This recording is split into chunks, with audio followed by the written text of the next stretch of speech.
መድፈኞቹ አርሰናሎች እጅግ ወሳኝ የተባለ ጣፋጭ ድል አስመዝግበዋል። ወሳኝ ነው ለምን አልክ? ኤፍኤ ካፕ ጨዋታ አይደል ወይ እንደምትሉኝ ብዙዎች እርግጠኛ ነኝ።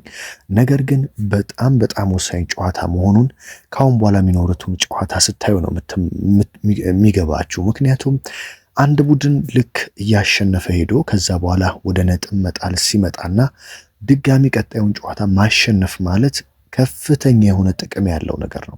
አንደኛ በራስ መተማመናችሁን ይመልሳል፣ ኮንፊደንሳችሁን ይመልሳል፣ የአሸናፊነት ሙዱን ይመልሳል። ስለዚህ አርሰናል ባለፉት ጨዋታዎች ያሸነፈ ነበር የመጣው። ከዛ በሊቨርፑል በሜዳውና በደጋፊው ፊት ጥሩ የማይባል ጨዋታን ተጫውቶ ነጥብ ለመጣል ተገደደ።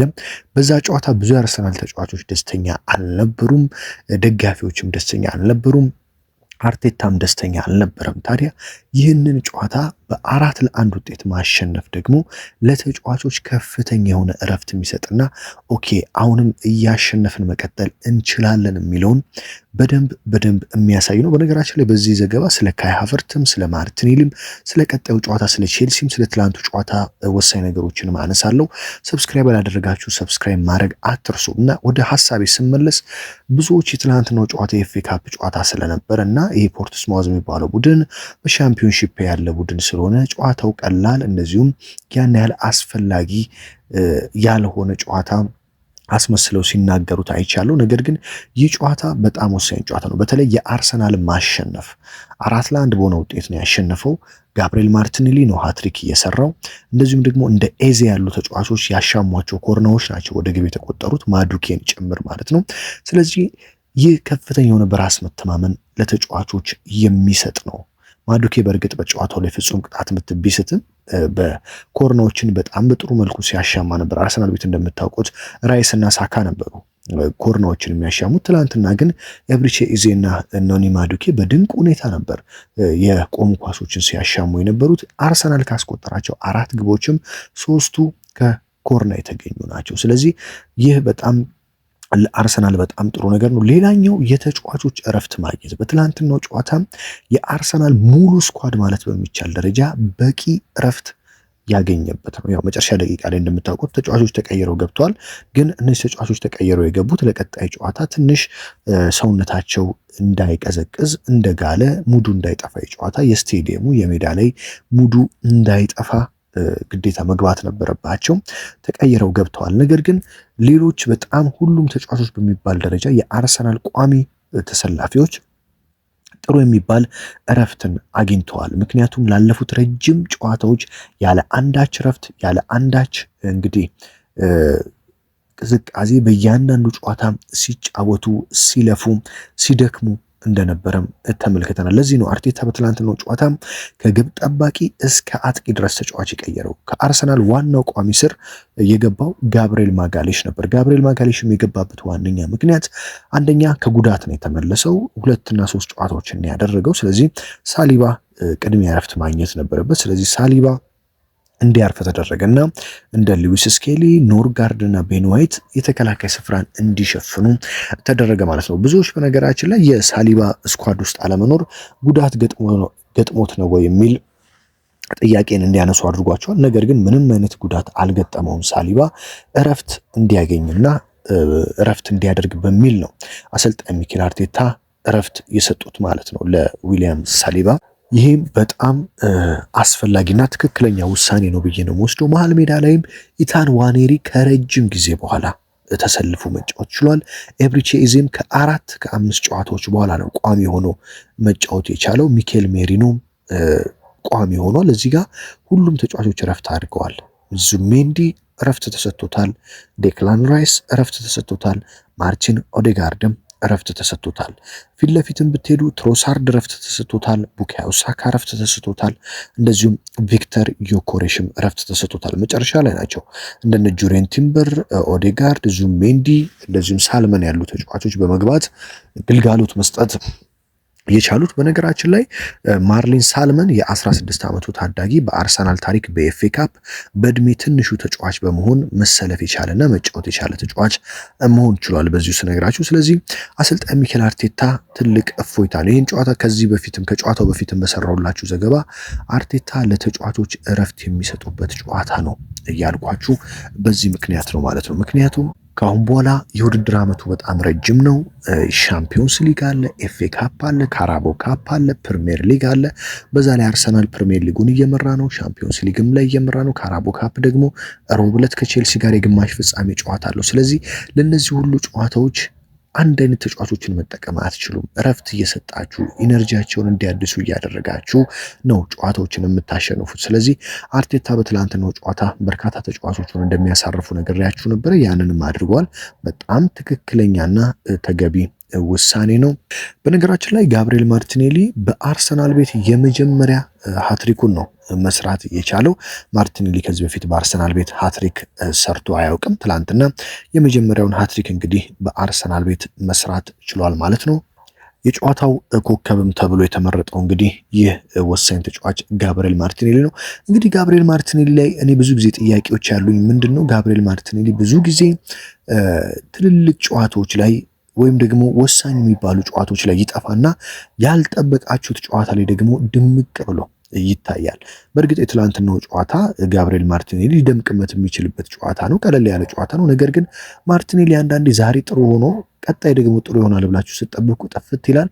አይ ዛሬ በቃ ይሄ ልጅ ደግሞ ተነሳበት ስትሉ ደግሞ ድጋሚ አስደንቋችሁ ግቦችን አስቆጥሮ ያሳያቸዋል። ይህ ታዲያ ለማርቲኔሊ በእርግጥ ጥሩ አይደለም። አንድ ጨዋታ ላይ ጥሩ አንድ ጨዋታ ላይ መጥፎ መሆን ቡድንን ይገላል። አሁን ጥሩ ነው ብላችሁ ስታስገቡት ቡድናችሁን ጥሩ ካልሆነ ይዞባችሁ ይሄዳል። ስለዚህ ማርቲኔሊ በተለይ ወጥነት ላይ ቢሰራ በጣም ምርጥ ተጫዋች ነው።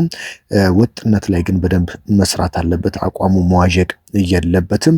ጋብሪኤል ማርቲኔሊ በአርሰናል ቤት እንግዲህ 60 ጎሎችን አስቆጥሮ 28 ኳሶችን አሲስት ማድረግ ችሏል። በነገራችን ላይ በዚህ የውድድር ዓመት ደግሞ 10 ጎሎች ላይ ቀጥተኛ አስተዋጽኦ ማድረግ ችሏል። 9 ጎሎችን ያስቆጠረው በዚህ ሲዝን፣ አንድ ደግሞ አሲስት ማድረግ ችሏል። በጣም አስደናቂ ማርቲኔሊ ነው ከረጅም ዓመታት በኋላ እየተመለከትን የምንገኘው በዘንድሮ የውድድር ዓመት ማለት ነው። አሰልጣኝ ሚኬል አርቴታም ከጨዋታው በኋላ ስለ ማርቲኔሊ ተናግረዋል። ማርቲኔሊ ከሊቨርፑል ጨዋታ በኋላ ሜዳ ላይ ከኮነር ብራድሊ ጋር እንደምታውቁት ተጋጭተው ነበርና በዛም ትንሽ ስሜቱ ተረብሾ ነበር። ነገር ግን ከዛ ስሜቱ ወጥቶ በዛሬው ጨዋታ በጣም ጥሩ ብቃቱን አሳይቶናል ብዬ አስባለሁ። ማንም እንደሚያውቀው በሊቨርፑል ጨዋታ በጨዋታው ማብቂያ ላይ የተፈጠረው ነገር ለሱ ከባድ ነበር። ከዛ ስሜት ወጥቶ ጥሩ ብቃት አሳይቷል። ምክንያቱም ተጫዋቾች ስለራሳቸውም ሆነ ስለ ተጋጣሚ ቡድን ተጫዋቾች እንዲሁም የቡድን ጓደኞቻቸው ጉዳት ሲያጋጥማቸው ስሜቱን ስለሚያውቁት ነው። ስለዚህ እሱም ተደናግጦ ይቅርታ ጠይቆ ራሱን አረጋግቶ ተመልሶ መጥቷል። ማርቲኔሊ ጨዋታው ምን እንደሚፈልግ በደንብ ያውቅ ነበረ። ስለዚህ በሜዳ ላይ ሁሉንም ነገር ተቋቁሞ ፈተናዎችን ተቋቁሞ አስደናቂ ምላሽ መስጠት ችሏል። ለዚህም ላደንቀው እወዳለሁ። እናም እኔ በጣም እርግጠኛ ሆኜ የምናገረው ማርቲኔሊም ሆነ ማንም ተጫዋች የትኛውም ቡድን ተጫዋች እንዲጎዳ የሚፈልግ ተጫዋች አለ ብዬ አላስብም። ሜዳ ላይ የሚፈጠርና ለማሸነፍ ካለው ጉጉት አንጻር እንጂ ሌላ ተቃራኒ ወይም አሉታዊ ሐሳብ ማርቲኔሊ እንዳልነበረው ከጨዋታው በኋላ በደንብ ተነጋግረናል። እሱም ለጥፋቱም ተጸጽቶም ይቅርታ ጠይቋል ሲሉ እንግዲህ አርቴታ ተናግረዋል። አያይዘው አሰልጣኝ ሚኬል አርቴታ ስለ ቼልሲውና ስለ ካይ ሃቨርት ጨዋታ አንስተዋል። ስለ ቼልሲ ጨዋታ ሲጠየቁ ብዙ ማንሳት አልፈለጉም። መጀመሪያ ከዚህ ወደ ለንደን እንመለስና እረፍት እናርግ፣ ከዛ ከነገ ጀምሮ ለጨዋታው እንዘጋጃለን ሲሉ ተናግረዋል። በነገራችን ላይ የቼልሲው አሰልጣኝ ትላንትና እነሱ ከተጫወቱ በኋላ የቼልሲ 5-1 እንዳሸነፈ ታውቃላችሁና ጥሩ ያልሆነ ሐሳብ ነው የሰጡት ስለ አርሰናል። ምንድን ያሉት ሮብ ዕለት ቀለል ያለ ጨዋታ ነው የሚጠብቀን ሲሉ አርሰናልን ቀለል አድርገው ተመልክተዋል። የሮቡንም ጨዋታ ትንሽ ጨዋታ ሲሉ የካራቦ ካፑን ጨዋታ ገልጸውታል። ለዚህም ብዙዎች እንግዲህ አሰልጣኙ አርሰናልን መናቅ እንደፈለጉ እየተናገሩ ይገኛሉ።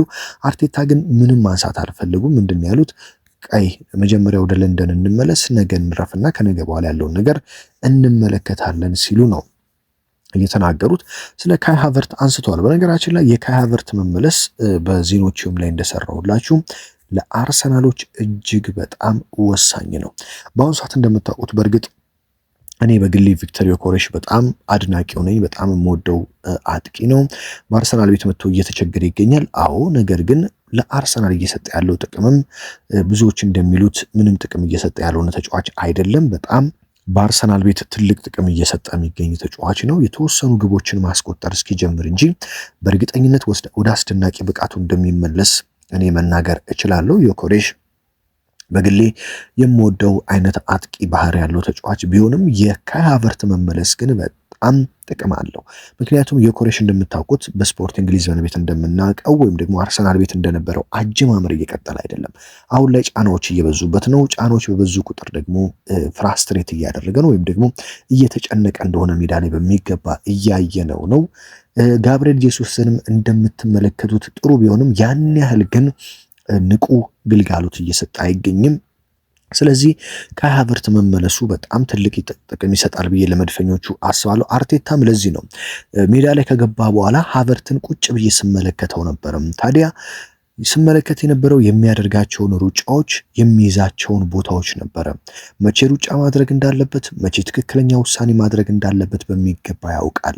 እሱን መልሼ በማየቴ እጅግ ተደስቻለሁ። እኔ ካይ ሃቨርት ናፍቆኝ ነበር። ሁላችንም የአርሰናል ተጫዋቾች፣ ደጋፊዎች ካይ ሃቨርትን በሜዳ ላይ መመልከት እጅግ ናፍቆን ነበር ሲሉ ነው አርቴታ የተናገሩት ማለት ነው። እንግዲህ ካይ ሃቨርትን ለረጅም ጊዜ ነው አርሰናል ያጣው። ከረጅም ጊዜ በኋላ ነው የተመለሰው። ስለዚህ ከረጅም ጊዜ ስለተመለሰ በአንዴ የሆነ ተአምራት እንዳትጠብቁ ወይም በአንዴ ተአምር ተፈጥሮ ግቦችን ዝም ብሎ ያስቆጥራል ከዛ አካል ብቃቱ ጥሩ ይሆናል ብላችሁ መጠበቅ የለባችሁም። ከጉዳት ብዙ ጊዜ ተጫዋቾች ሲመለሱ እንደሚቸገሩ ይታወቃል። ያው እድል ካልቀናቸው ማለት ነው። ነገር ግን ትላንትና ገብቶ ያን ያህል አስከፊ እንቅስቃሴ አይደለም ያደረገው። ጥሩ የሚባሉ እንቅስቃሴዎችን ያደረገው። በተለይ ግቦችን ቢያስቆጥር ደግሞ ይበልጥ በራስ መተማመኑ እንደመጣ በራስ መተማመኑን ቢያገኝ ካይ ሃቨርት ጥሩ ግልጋሎት ይሰጣል ብዬ አስባለሁ። በተለይ እኔን እንደ ግል ብትጠይቁኝ አሰልጣኝ ሚኬል አርቴታ አንደኛ አጥቂያቸውን ቪክተር ዮኬሬሽ ቢያደርጉና ሁለተኛ አጥቂያቸውን ግን ይህንን ጀርመናዊ ኢንተርናሽናል ካይ ሃቨርትን ቢያደርጉ ትልቅ ጥቅም ያገኛሉ ብዬ አስባለሁ። ጋብርኤል ጄሱስን እንደ ሶስተኛ አጥቂ እንጂ እንደ ዋነኛ አጥቂ መጠቀም ለኔ አሁን በማየው አቋም ልክ ነው ብዬ አላስብም። ስለዚህ ካይ ሃቨርትን ለቪክተር ዮኬሬሽ ባካፕነት ተጠቅመው ልክ ዮኬሬሽ በሚደክም ሰዓት ካይ ሃቨርትን አርቴታ እየቀየሩ ቢያስገቡ ብንመለከታቸው ደስ ይለኛል። በሮቡ ጨዋታ በእርግጥ ምን ይጠቀማሉ የሚለው አሳሳቢ ቢሆንም በዛሬው ጨዋታ እንግዲህ በትላንትናው ጨዋታ እረፍት የተሰጠው ዮኬሬሽ ግን እንደኔ ሮብ የአርሰናልን አጥቂነት እየመራ ይጀምራል ብዬ ነው የማስበው። እንግዲህ መድፈኞቹ 4-1 ድል ማድረጋቸውን ተከትሎ ወደ ቀጣዩ ዙር ተሸጋግረዋል። በኤፍኤ ካፕ አርሰናል በአሁኑ ሰዓት እንግዲህ ለ4 ዋንጫ ነው እየተጫወተ የሚገኘው። እንደ ማንቸስተር ዩናይትድ ያሉ ቡድኖች ከሁሉም ውድድሮች በተሰናበቱበት ነው እንግዲህ አርሰናል 4ቱንም ዋንጫዎች እየተፎካከረ የሚገኘው ያውም ፕሪሚየር ሊጉን በ6 ነጥብ ርቀት እየመራ በሻምፒዮንስ ሊጉ እጅግ አስደናቂ ብቃት እያሳየ የሚገርም ቁጥራዊ መረጃ ስነግራችሁ ካለፉት 28 ጨዋታዎች አርሰናል በ27ቱ አልተሸነፈም። ካለፉት 28 ጨዋታዎች በ27ቱ ጨዋታ አርሰናል አልተሸነፈም ከ28 ጨዋታዎች። ይህ ምን ያህል አስደናቂ ጉዞ እያደረገ እንደሆነ የአርቴታው ሰራዊት ያሳያል። ስለዚህ አርሰናል እንዳልኳችሁ ሻምፒዮንስ ሊግ ላይ አስደናቂ ብቃት እያሳየ ነው። ፕሪሚየር ሊጉን በ6 ነጥብ ርቀት እየመራ ነው። ካራቦ ካፕ ሮብ ግማሽ ፍጻሜ ይጫወታል ከቼልሲ ጋር። በእርግጥ የሮቡ ጨዋታ ቀላል አይሆንም፣ በጣም ከባድ ጨዋታ እንደሚሆን እኔ በእርግጠኝነት መናገር እችላለሁ። ምክንያቱም በአዲስ አሰልጣኝ ስር ነው እየተመሩ የሚገኙት ቼልሲዎች። አዲሱ አሰልጣኝም ማንነቱን ማሳየት ይፈልጋል። ለአመራሮች ለደጋፊዎች ተስፋ መስጠት ይፈልጋል። ስለዚህ ይህንን ጨዋታ በከፍተኛ ሁኔታ ነው የሚጫወተው። መድፈኞቹ ታዲያ ይህንን ኢንቴንሲቲ ይህንን ከባድ ተቋቁመው ከዚህ በፊት ስታንፎርድ ብሪጅ ላይ እንግዲህ አቻ ነው የወጡት በዚህ ዓመት በፕሪሚየር ሊጉ። ስለዚህ ረጋ ብለው ጨዋታውን ቀስ አድርገው ድል በማድረግ ይህንን አሸናፊነት ማስቀጠል የሚችሉበት እድል በእጃቸው ይመስለኛል። እንግዲህ በቀጣይ መረጃ ደግሞ ስለ ቼልሲው ጨዋታ አርቴታ ስለሚሰጡት ሀሳብ እና አርሰናል ምን አይነት ነገር ይዞ ይመጣል የሚለውን ወደ እናንተ እንግዲህ የማደርስ ይሆናል። ስለ ኤፍኤ ካፑ ጨዋታ ግን እንግዲህ ስለ ጥቅሞቹና ስለ ጨዋታው ያለው አጠቃላይ እንግዲህ መረጃ ይህንን ይመስላል። ሀገር ውስጥ ከባህር ማዶ ናችሁ በየዕለቱ መረጃዎችን የምትከታተሉ የምታበረታቱኝን ከልብ ላመሰግናችሁ እወዳለሁ። እንግዲህ በሁለቱም ቻናሌ በየዕለቱ ወሳኝ መረጃዎችን ወደ እናንተ እያደረስኩ ነው። እናንተ መርጣችሁ መረጃዎችን ማዳመጥ ትችላላችሁ። በሌላ ጥንክር በሌላ ወሳኝ መረጃ ደግሞ እስከምንገናኝ ድረስ ታዲያ በያላችሁበት ሰላም ተመኘሁላችሁ።